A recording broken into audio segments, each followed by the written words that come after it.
이태원 참사 당시 구조에 나섰다가 우울증을 얻었던 30대 소방대원이 실종 열흘 만에 숨진 채 발견됐습니다.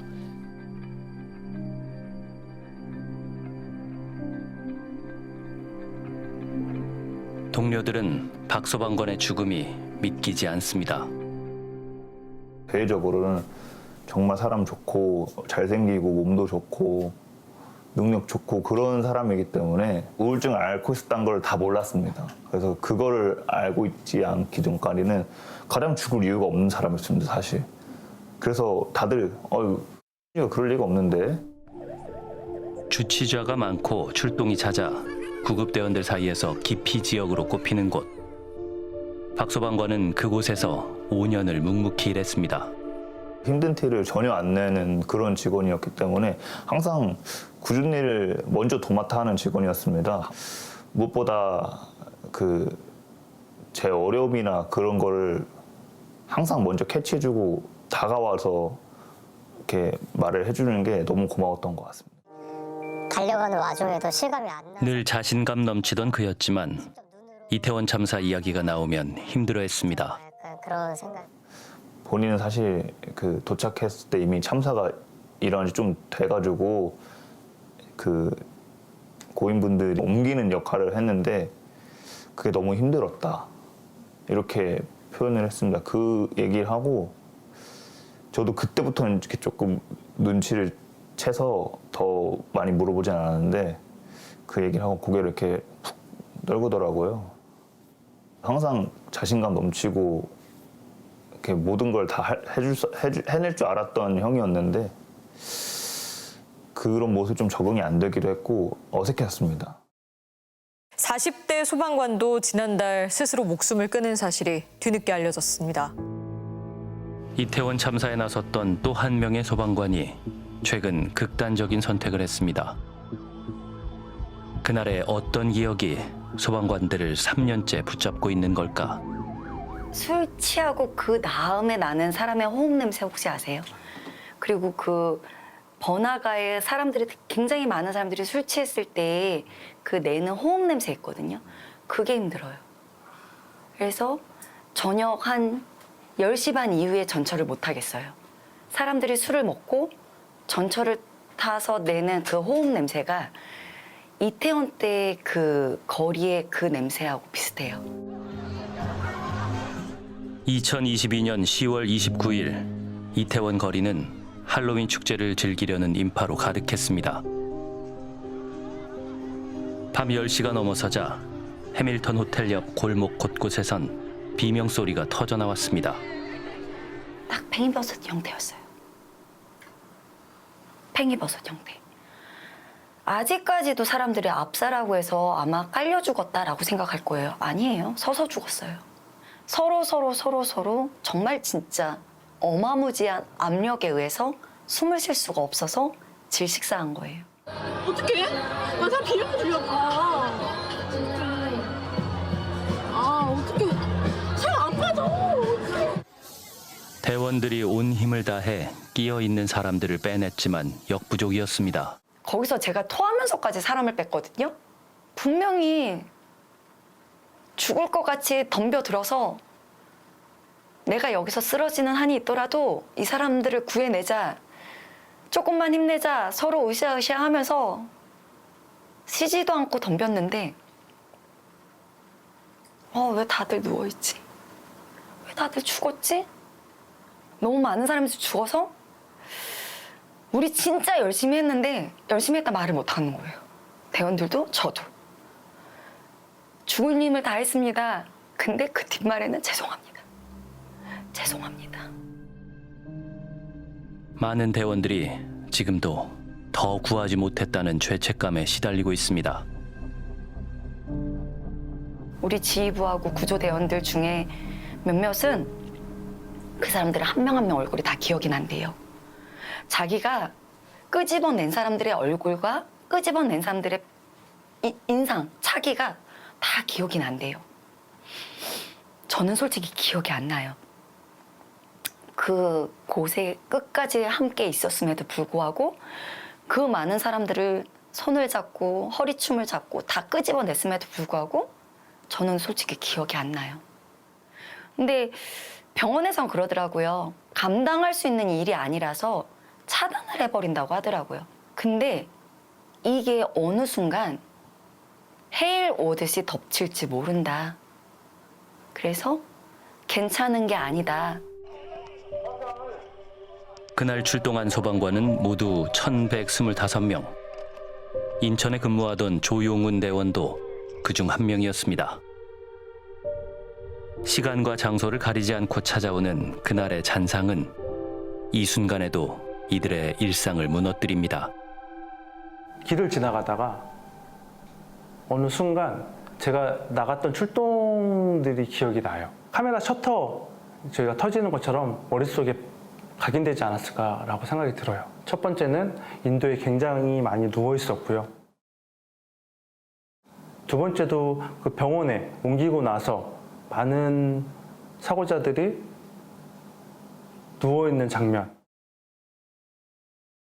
줄지어 서 있는 구급차, 소방차, 경찰차들. 그게 한번 또 큰 사고구나라고 해서 각인이 됐던 것 같아요. 이태원 참사 현장이 대원들에게 특히 더 힘겨운 이유가 있었습니다.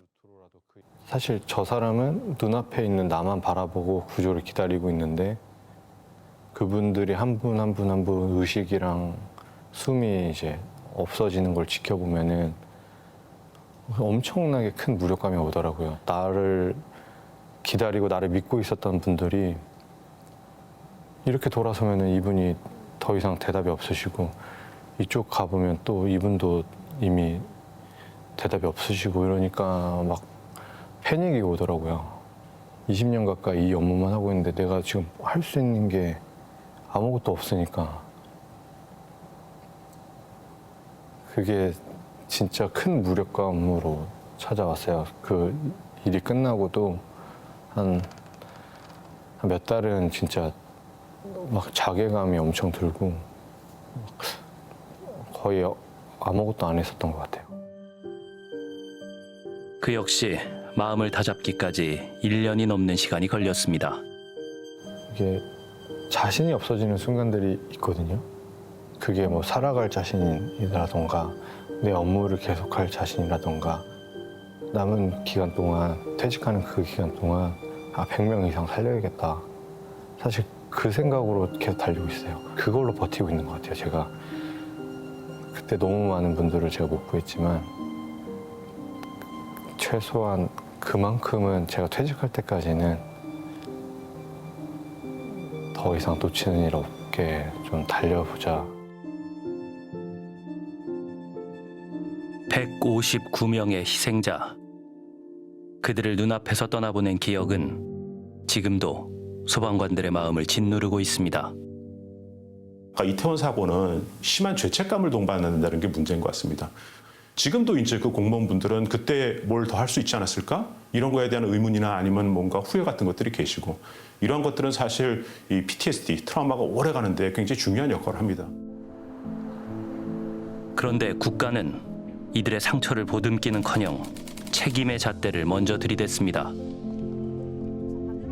소방관들은 경찰 조사를 받기 위해 줄줄이 불려나갔습니다. 정신적으로 괴로운 것을 치료를 받아야 되는 사람들이라고 생각하거든요. 동료들이라고 생각하거든요. 그런데 PTSD 치료를 받는 것이 아니라 그 당시에 경찰 조사를 받았습니다. 돌아가신 분들을 구하지 못했다는 죄책감에 이미 시달리고 있을 동료들한테 수사를 하고 이런 것들이 정말 모두에게 힘든 일이 되었던 것이죠. 참사 후 3년. 거리는 일상을 되찾은 듯 보이지만 그날 구조에 나섰던 이들은 정작 구조받지 못했습니다. 사고 당시 이태원 인근 소방센터에서 근무했던 남 소방관. 본인은 이태원 참사 사고 현장 비상동원에 따른 출동 시 다수의 사망자, 시신 운반 등 활동을 하면서 처참한 장면과 가족들의 절규 등을 목격하고 큰 충격을 받았습니다. 그 후 우울증, 불안장애, 외상 후 스트레스 장애가 나타나 그간 상당한 시일이 경과되었음에도 호전되지 않고 오히려 점차 증세가 악화되고 있습니다. 그는 심지어 가족과의 대화도 끊고 살았다고 합니다. 집에 오면은 대화 자체를 안 하려고 얼굴을 안 바르는데 어떤 소리를 해? 대화보다 2년 6개월 예. 들어가. 우리 집에도 그래 했고. 공무상 재해로 인한 치료와 휴식을 신청했지만 심사기관인 인사혁신처는 공무와 질환의 인과관계가 부족하다며 이를 반려했습니다. 재난 초반에는 어떤 기관이든 우리 조직원들이 영향을 받을 수 있다라고 생각하고 거기에 대해서 관심을 가지지만 그 관심이라는 게 너무나 금방 사라집니다.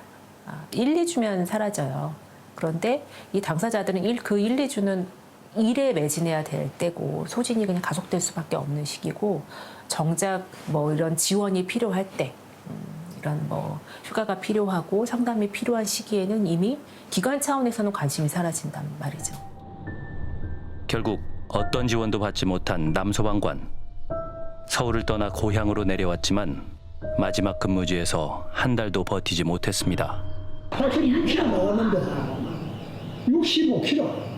세상에 그럴 정도로 죽게 돼가지고 그러니 와 어린이 그래야 일하니까 아빠는 가슴이 많이 아픕니다. 하지만 요원이 가슴이 아프다였네요. 그렇죠. 가슴이 다 내려가요. 얼굴도 한 번 못 봤어요. 마지막에 못 보래. 남소방관은 이태원 참사 후 찾아온 마음의 병을 이기지 못하고 끝내 스스로 생을 마감했습니다. 그가 원했던 공무상 재해 신청이 받아들여졌다면 상황은 달라졌을까? 공상 신청을 거부한 인사혁신처에 참사와 질환의 인과관계를 인정하지 않은 이유를 물었지만 답변을 들을 수 없었습니다.